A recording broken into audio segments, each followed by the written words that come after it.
اچانک ایک نوجوان ٹیلی فون کال کرتا ہے اور وہ کہتا ہے کہ اس مریض کے علاج کے لیے میری طرف سے $2 فنڈ قبول کریں۔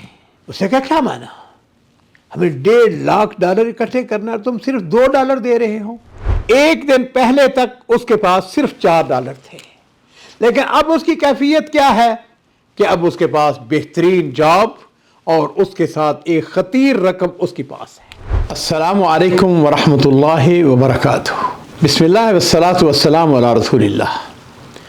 معزز ناظرین کرام، امریکہ میں ٹیلی ویژن پروگرام کے اوپر ایک مریض کے لیے فنڈ اکٹھے کیے جا رہے ہیں۔ اس مریض کا جو علاج تھا وہ خاصا مہنگا تھا، اس کے لیے کم و بیش $1.5 لاکھ کی ضرورت تھی۔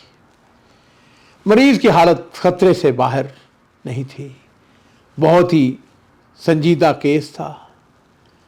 لوگ جو ہیں وہ اپنے اپنے حیثیت کے مطابق فنڈ دے رہے ہیں، پیسے اکٹھے ہو رہے ہیں۔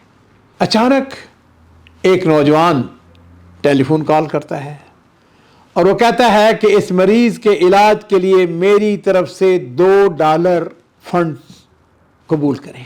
جو فنڈز اکٹھے کرنے والا اناؤنسر تھا، پروڈیوسر تھا، اس نے کہا کیا کہا؟ اس نے کہا میری طرف سے $2۔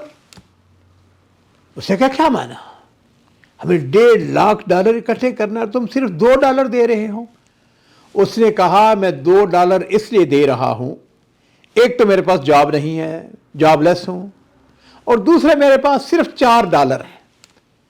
ان $4 میں سے میں $2 اس کو دے رہا ہوں اور $2 میں نے اپنے کھانے کے لیے رکھ لیے۔ جو مذیع تھا اس نے اس کا شکریہ ادا کیا۔ اس نے کہا کیا سبب؟ اس نے کہا دیکھیے بات یہ ہے، میرا دین، میرا مذہب جس پر میں ہوں وہ مجھ کو حکم دیتا ہے کہ جہاں تک ہو سکے، جتنا بھی ہو سکے، اتقوا النار ولو بشق تمرۃ، جہنم کی آگ سے بچ جاؤ، چاہے کھجور کا ایک ٹکڑا ہی۔ اس نے کہا کہ میرا دین مجھ کو کہتا ہے کہ ان صدقہ تطفئ غضب الرب، کہ صدقہ جو ہے وہ رب کے، رحمان کے غصے کو ٹھنڈا کر دیتا ہے۔ اس پروڈیوسر نے اس کا شکریہ ادا کیا، ٹیلی فون کال بند ہو گئی۔ تھوڑی دیر کے بعد ایک اور ٹیلی فون کال آتی ہے اور وہ جو ٹیلی فون کرنے والا تھا اس نے کہا کہ میری طرف سے $8,000 اس کو قبول کریں۔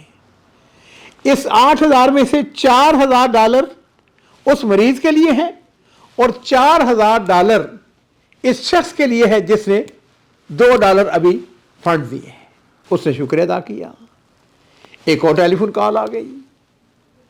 اس نے کہا میری طرف سے $10,000 ہیں، $5,000 اس مریض کے لیے ہیں اور $5,000 اس شخص کے لیے ہیں جس نے ابھی $2 اس نے فنڈ دیے ہیں۔ لو جی ناظرین اکرام، یہ سلسلہ چلتا گیا۔ جو بھی اب وہ فنڈ دیتا اس میں سے آدھا حصہ اس کے لیے، آدھا حصہ مریض کے لیے۔ مریض کے لیے انہوں نے $1.5 لاکھ اکٹھا کرنا تھا۔ پروگرام کے اختتام پر $1.5 لاکھ بھی اکٹھا ہو گیا اور ایک انتہائی خطیر رقم وہ اس شخص کے لیے اکٹھی ہو گئی جس نے $2 فنڈ دیے تھے۔ اب یہ شخص جو ہے یہ جاب لیس ہے، لیکن اس کے پاس ہائی ڈگری ہے، نوکری نہیں مل رہی ہے۔ تو وہ جو پروڈیوسر تھا اس نے اگلے دن یا اس کے بعد اس کو بلا لیا ٹیلی ویژن پروگرام کے اوپر۔ اس سے پوچھ رہا ہے پروگرام کے دوران کہ تم کون ہو، کہاں سے آئے ہو، تمہاری تعلیمی صلاحیتیں کیا ہیں، کیا کچھ کر سکتے ہو۔ اس لیے کہ وہ اس سے بڑا متاثر ہوا۔ اس نے کہا تمہارے پاس صرف $4 ہیں اور تم نے سے $2 جو ہیں وہ تم نے صدقہ کر دیا ہے۔ ٹیلی ویژن پروگرام کے دوران ہی ایک کال آتی ہے، دوسری آتی ہے، تیسری آتی ہے۔ یہ کال جو ہے اس کے اندر اس کو نوکری کی، جاب کی آفر دی جا رہی ہے۔ اب اس کے لیے اختیار کرنا کہ میں کس کو، کون سی کمپنی کو جوائن کروں، یہ اس کی مرضی کے اوپر۔ اور ناظرین کرام آپ ذرا تصور کریں، ایک دن پہلے تک اس کے پاس صرف $4 تھے، لیکن اب اس کی کیفیت کیا ہے کہ اب اس کے پاس بہترین جاب اور اس کے ساتھ ایک خطیر رقم اس کے پاس ہے۔ اب جو سوال ہے وہ یہ ہے کہ کیا یہ صدقے کی برکت ہے یا اس کی نیت جو صاف تھی، نیت جو پاکیزہ نیت تھی؟ عزیزو، اس کا جواب وہ آپ لوگوں نے دینا ہے اپنے کمنٹس باکس کے اندر، لیکن میں آپ کو نبی کریم صلی اللہ علیہ وسلم کی ایک حدیث سنانا پسند کروں گا، جس میں آپ نے ارشاد فرمایا کہ سبق درہم مئات الف درہم.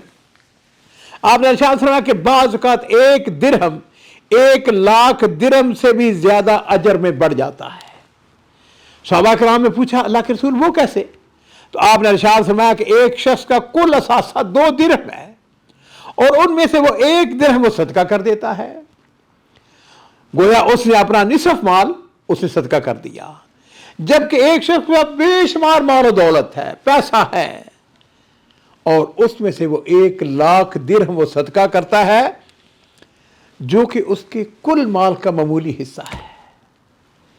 اب کیا ہوا؟ جس شخص نے 1 درہم صدقہ کیا ہے وہ 1,00,000 درہم سے کہیں زیادہ اجر و ثواب میں بڑھ گیا، اس لیے کہ اس کے پاس تو کوئی چیز ہے ہی نہیں. ناظرین کرام، صدقہ ضرور کریں، چاہے معمولی سا صدقہ کیوں نہ ہو. ایک کھجور. اور مجھے اس موقع پر بڑا خوبصورت لیکن مختصر سا واقعہ یاد آ رہا ہے. ام المومنین سیدہ عائشہ صدیقہ رضی اللہ تعالی عنہا بیان کرتی ہیں، کہتی ہیں کہ میں اپنے گھر میں بیٹھی ہوئی تھی تو ایک خاتون مانگنے والی میرے گھر میں داخل ہوئی. مانگنے والے سے مراد یہ ہے بھوکی تھی، اس کے ساتھ جو بچیاں تھیں اس کی اندر داخل ہوئی، آ کے اس نے مانگا. اب اندازہ کریں ناظرین اکرام، نبی کا گھرانہ ہے صلی اللہ علیہ وسلم، اور حضرت عائشہ کہتی ہیں کہ گھر کے اندر میں نے دیکھا صرف 3 کھجوریں مجھ کو نظر آئیں. وہ میں نے تینوں کھجوریں اٹھا کے اس مانگنے والی کو دے دی. اس نے کیا کیا؟ اس نے ایک کھجور ایک بیٹی کو دی، دوسری کھجور دوسری بیٹی کو دی، اور تیسری کھجور اس نے اپنے لیے رکھ لی. اب جس میں بچوں کی عادت ہوتی ہے، جیسے ان کو کھجوریں ملی بچیوں نے جلدی جلدی اپنی منہ میں ڈال لی. کھانے کے بعد اب بچیوں کو پتا ہے کہ ایک کھجور ماں کے پاس ہے، اور انہوں نے اپنی ماں کی طرف دیکھنا شروع کر دیا. اس خاتون نے اس کھجور کو 2 حصوں میں تقسیم کیا، آدھی کھجور ایک بیٹی کو دے دی اور آدھی کھجور دوسری بیٹی کو دے دی.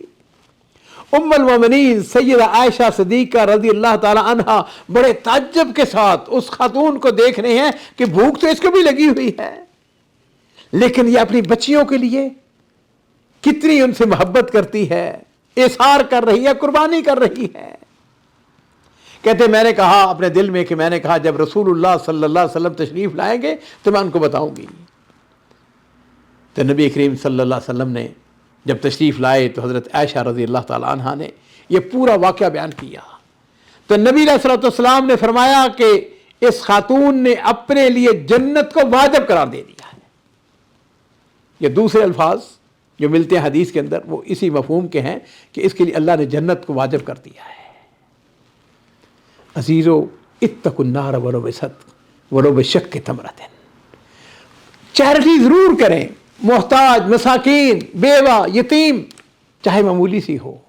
کوئی شرط نہیں ہے کہ اس کے لیے بہت زیادہ پیسہ ہو تو پھر ہی آدمی خرچ کرے.